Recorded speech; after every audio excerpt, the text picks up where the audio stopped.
Bonjour, bonsoir à toutes et à tous. Bienvenue dans ce nouvel épisode des Chroniques de Zach Patton.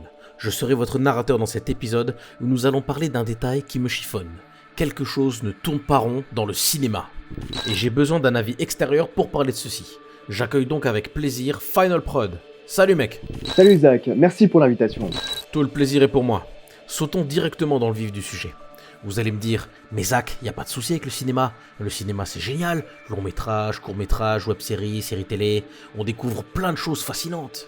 Bah ouais, c'est vrai, il y a tellement de bonnes choses dans le cinéma, les acteurs, les décors, les situations, les explosions de Michael Bay, ou encore la CGI dans Avatar. C'est très spécifique ça, mais justement ça m'amène au problème que je veux souligner. Final Prod, on est d'accord que dans la vraie vie, celle qui n'est pas sur un écran, il y a tout un tas d'endroits magnifiques que tu as pu visiter ou que tu veux visiter. Alors ouais, à un moment j'aimais beaucoup faire de l'urbex, visiter des lieux abandonnés, des lieux magnifiques, des endroits remplis d'histoire, des endroits qui étaient perdus dans une forêt, qu'on pouvait trouver totalement au hasard en se baladant, et ça c'était vraiment cool. Et on est aussi d'accord qu'il y a beaucoup de personnes que tu croises, que tu connaisses ou que tu rencontres, qui sont très beaux, belles naturellement, qui sont agréables à regarder. J'ai peur de pas comprendre totalement la question. Elle est un peu gênante, je sais pas. Ce que j'essaye de sous-entendre, c'est que tu ne vas pas croiser à chaque coin de rue ou derrière chaque arbre un spot de lumière, une personne avec du maquillage très très spécifique, des lumières tamisées, des rails ou encore des fonds verts et des costumes de couleur utilisés pour les effets spéciaux. Ah bah oui, c'est logique, la vraie vie c'est pas comme dans un film, c'est pas comme sur un studio de tournage. Et il est là le problème. Le cinéma passe son temps à nous abreuver de contes où tout est illusoire. Rien n'est vrai, tout est permis. Alors de 1, t'es pas un assassin donc tu vas éviter de parler comme ça, d'accord, tu te calmes. Et de 2, c'est normal, ce sont des films. Tu ne comprends pas ce que j'essaye de dire. Le cinéma sera toujours composé de créations bourrées d'effets spéciaux, de colorimétrie, d'ajustements de contraste et de jeux de lumière, afin de faire quoi ? De faire ressortir les traits d'un personnage, de faire apparaître un certain détail dans un décor qui va nous illuminer ou nous faire frissonner. Non mais d'accord, mais il est où le problème là-dedans ?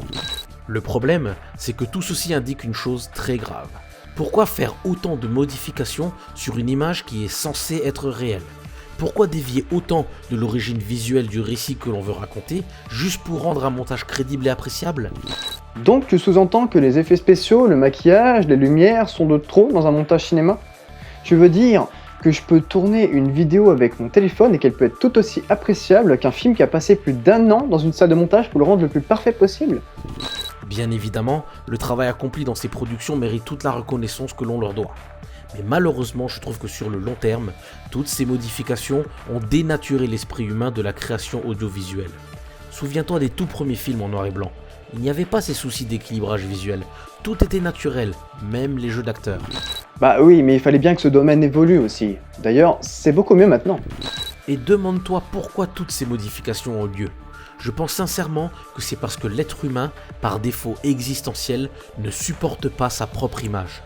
L'être humain doit constamment se pouponner, se choyer afin de se sentir bien dans sa peau, dans ses chaussures.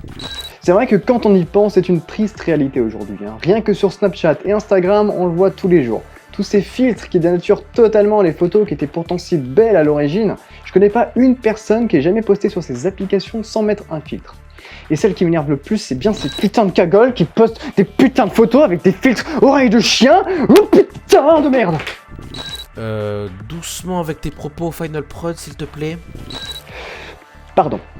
Mais ce que tu soulignes a un lien direct avec ça.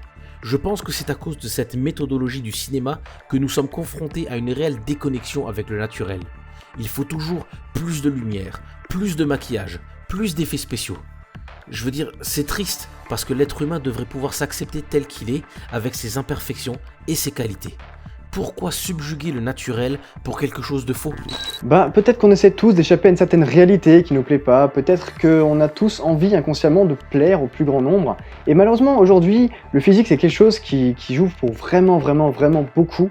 D'ailleurs pour certaines personnes, c'est limite le seul critère qui est valable et qui détermine tout. C'est comme le cosplay par exemple.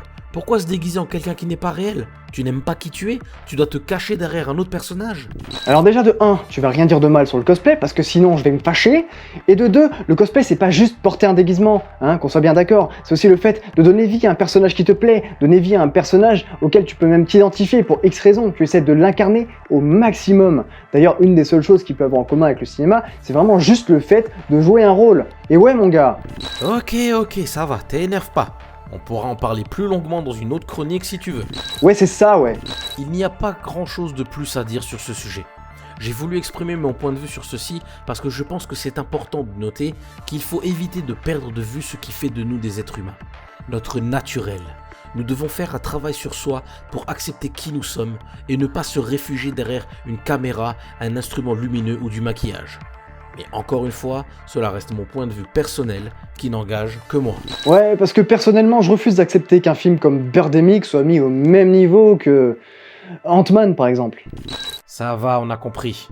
Dans tous les cas, j'espère que cette vidéo vous a plu. Et si c'est le cas, n'hésitez pas à la partager. Mais surtout, pensez à visiter la chaîne de Final Prod et aussi la page de l'illustratrice. Merci pour ta participation, mec. Merci à toi pour l'invitation, c'était cool. La prochaine fois, on parlera du cosplay. D'ailleurs, je fais des vidéos cosplay et conventions sur ma chaîne, donc si vous voulez voir, n'hésitez pas. C'est bon, je viens déjà de te faire de la pub. Ni, tocard. Allez, je vous dis à très bientôt pour une nouvelle chronique. Ciao!